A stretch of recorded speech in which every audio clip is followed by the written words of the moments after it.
Shalom. Tēnei aku mihi mai o ha kia koutou. Tēnā tātou katoa. Warm greetings to you all. I specifically acknowledge members of the Diplomatic Corps, members of Parliament, the Mayor of Auckland, His Worship the Honourable Phil Goff, and his councillors present, survivors of the Holocaust and your extended families. I am truly honoured to join you in observing this day of deepest sorrow and remembrance for Jewish communities around the world. Today, we all express our solidarity with people whose families lost a generation of loved ones to the Holocaust. We honour the survivors of the genocidal policies of the Nazi regime. Their life stories are testimony to the strength of the human spirit.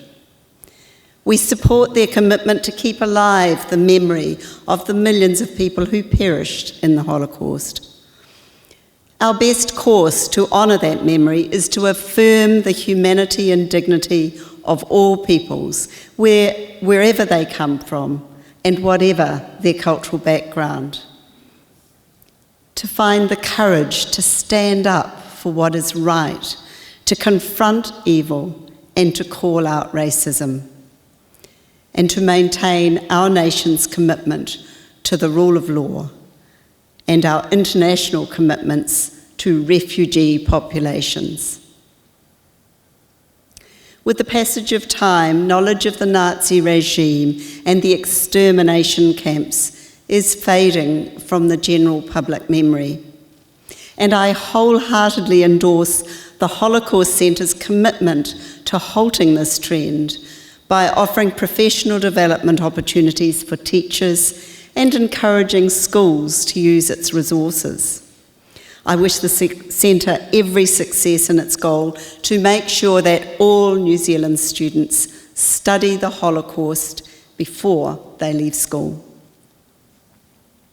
There's a whakatauki that speaks of the importance of knowing our history. Haere whakamua, te tiro whakamuri. We must walk into the future with our eyes wide open to the past. In addition to learning about the horror and tragedy of the Holocaust in Europe, we must all acknowledge and learn from our own country's shameful history with Jewish refugees. Between 1936 and 1938, when European Jews were frantically searching for sanctuary from Nazi persecution, New Zealand rejected some 1,731 formal applications for immigration. That was over 70% of the applications actually received.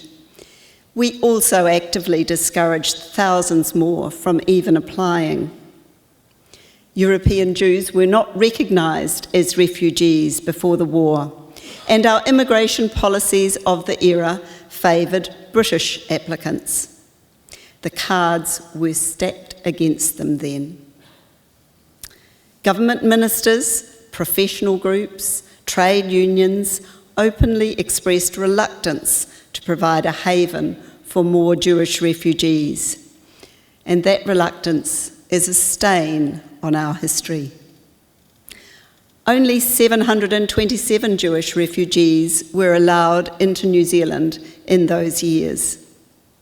They often encountered hostility in our communities, particularly if they were German or Austrian, and were thwarted in their efforts to bring family members into New Zealand.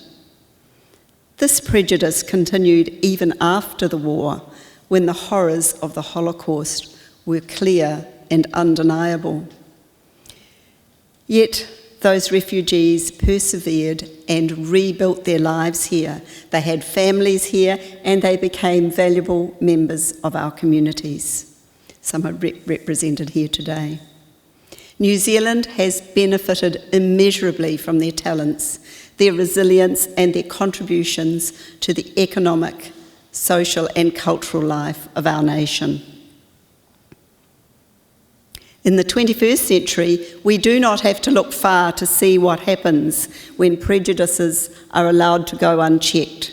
We have seen how disaffected people can become susceptible to populism and propaganda machines that mobilise them with conspiracy theories, twisted logic, lies, and hate. We have witnessed the internet becoming a potent tool in the recruitment of aggrieved people, who then contribute to the further circulation of online misinformation and disinformation. We have seen how a community of believers, seemingly impervious to facts, logic, and reason, can commit malicious and unlawful acts. All the more reason to educate young New Zealanders to evaluate information critically, to know their history, to stand up for humanity, decency, and fairness. Our nation will be a better place for all our diverse communities when racist slurs and jokes are unacceptable, when refugee communities are welcomed, and when cultural and religious differences are accepted and embraced. Our national response to COVID-19 has demanded that we all step up and do the right thing by each other.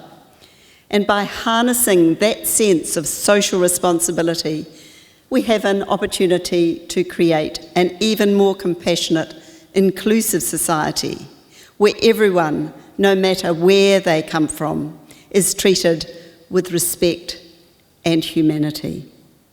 It's manaakitanga, it's kaitiakitanga, and in this way, we can honour the Holocaust victims and survivors. Kia ora hui hui tātou katoa.